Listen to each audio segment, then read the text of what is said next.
예,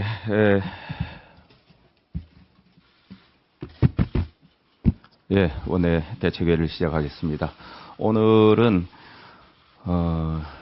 22대 우리 국회의원님들 임기가 시작되고 또 우리 국민의힘에서 원내 부대표단들이 선출되고 나서 함께하는 첫 번째 원내 대책회의입니다. 저를 포함해서 여기 계신 우리 부대표단 여러분들께서도 선거 때 국민들께 드린 약속 또 다짐을 잘 기억하면서 우리 민생 안정 또 국가 미래 발전을 위해서 함께 열심히 일하는 그런 국민의 힘이 되도록 하는데 최선을 다해 주시기 바랍니다. 오늘 국무회의에 남북 간 상호 신뢰가 회복될 때까지 9.19 군사합의 전체의 효력을 정지하는 안건이 상정됩니다.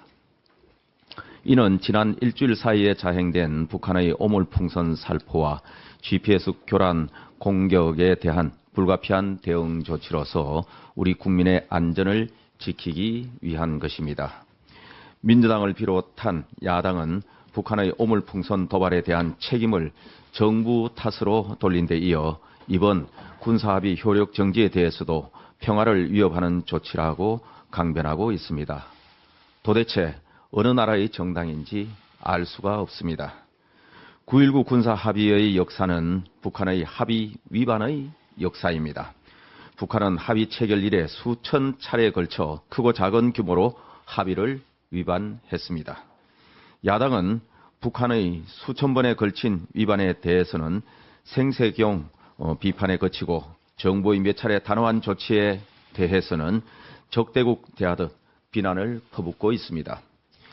야당의 논리대로라면 북한이 무슨 도발을 해도 조용히 받아들이고 가만히 있으라는 이야기입니다.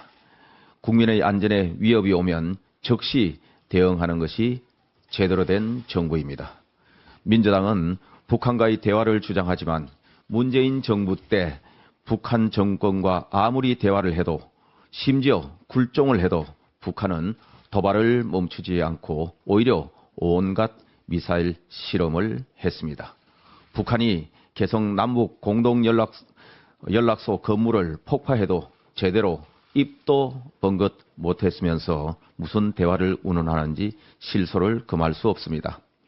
앞으로 북한은 우리 정부의 대응에 대해 긴장 수준을 끌어올림으로써 국내 갈등을 유발하려 할 것입니다.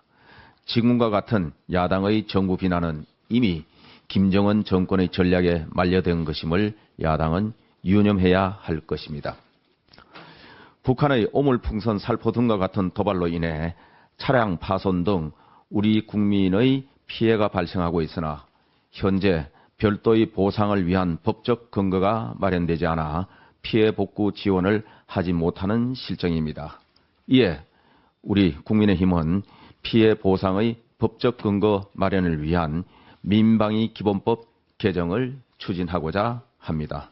야당도 함께 해주시기를 바랍니다.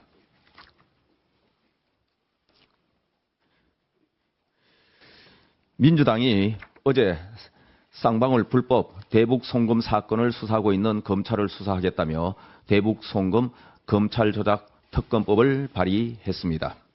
이 특검 법안이 최종 통과된다면 지금까지 진행된 쌍방울 대북 송금 사건에 대한 검찰 수사는 모두 중지되고 현재 진행되고 있는 재판도 막대한 영향을 받게 될 것입니다. 이 특검법은 오로지 이재명 대표에게 조여 들어오는 수사와 재판을 막기 위한 이재명 방탄 특검법이라고 밖에 볼 수 없습니다. 쌍방울 대북 송금 사건은 그동안 이화영 전 부지사 측 변호인의 끊임없는 재판 지연 전술로 인해 1년 반을 넘게 재판을 끌어온 사안입니다. 그리고 이제 더 이상 지연이 어려워지자 6월 7일 1심 선고를 나흘 앞두고서 특검법을 발의한 것입니다. 사법부를 대놓고 압박하고 수사와 재판의 정당성을 미리 흔들어 놓기 위한 시도가 아닐 수 없습니다. 민주당은 22대 국회가 열리자마자 최상병 특검법과 김건희 여사 특검법을 먼저 발의했습니다. 그리고 거기에 슬쩍 상방울 대북 송금 특검법을 끼워 넣기 해서 이재명 대표 사법 리스크 뒤집기를 시도하고 있는 것으로 보입니다. 이 특검법을 발의한 민주당 정치검찰 사건 조작 특별대책단에는 이재명 대표의 호위무사나 다름없는 대장동 변호사 5인방이 들어가 있습니다. 이 중 2명은 법사위에 배치까지 했습니다. 자신의 변호인들에게 공천장을 줘서 국회의원으로 만들어주고 검찰과 법원을 흔들기 위해 특검법을 발의시키고 검찰과 법원의 영향력을 행사할 법사위에 배치시키고 거기에 법사위원장까지 장악하려 드는 이재명 대표의 방탄 정치는 정말 어디가 끝인지 알 수가 없습니다. 국민의힘은 오로지 이재명 대표 방탄을 위해 대한민국의 수사 체계와 사법 시스템을 완전히 무력화하는 이러한 이재명 방탄 특검법 입법 시도를 막아내기 위해 총력을 다하겠습니다. 이상입니다.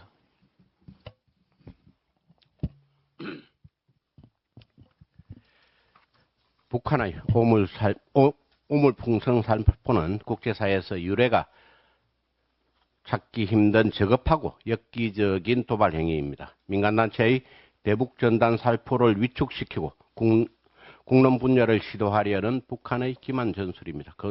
그런데 이보다 더 황당한 것이 있습니다.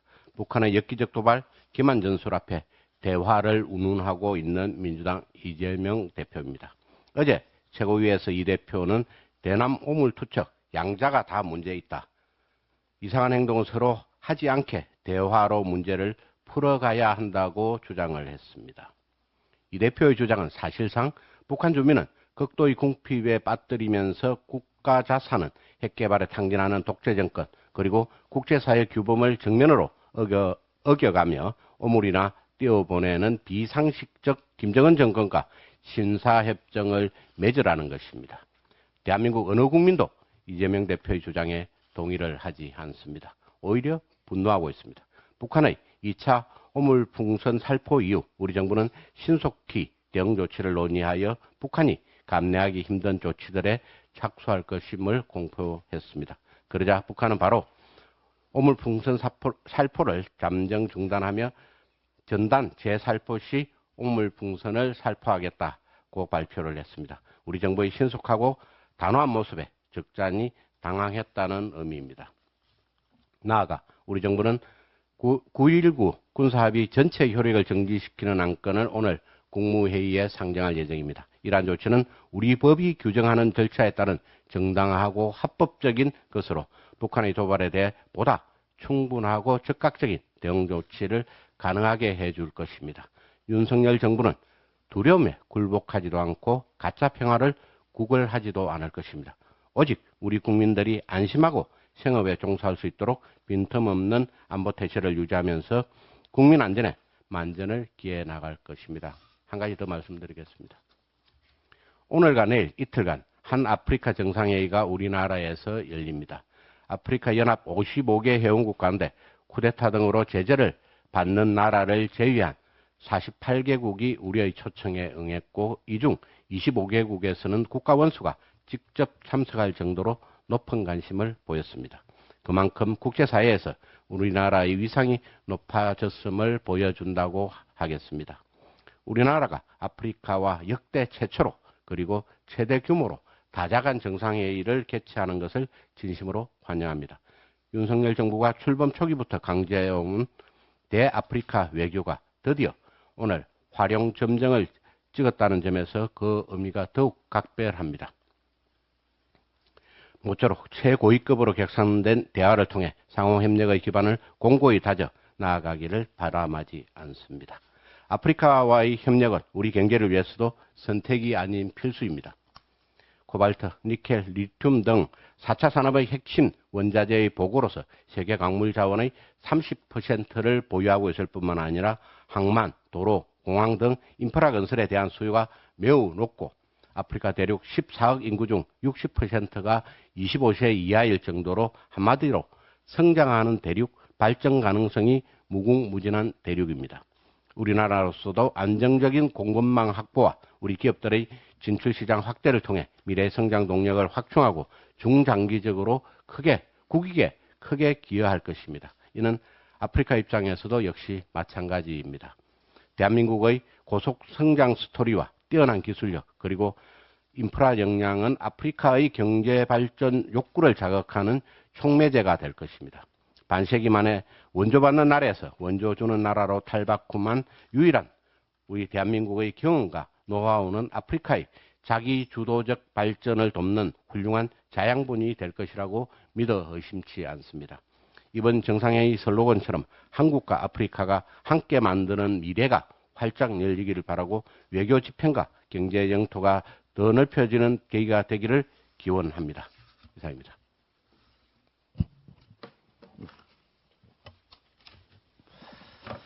어제 이재명 대표는 윤석열 정부를 향해 남북 간 군사 긴장을 격화시키고 안보 위기를 조장해 정권의 불안을 해결하려 한다. 안보 위기를 조장해 국민의 희생 후에 정권의 안정을 도모한다는 등 상식 밖의 발언들을 쏟아냈습니다. 북한의 저질 도발에 대해서는 한마디 언급조차 없었고 오로지 윤석열 정부만 공격을 했습니다. 공당의 대표이며 한때 대통령 후보로 나섰던 분의 말이라고 믿기가 어렵습니다.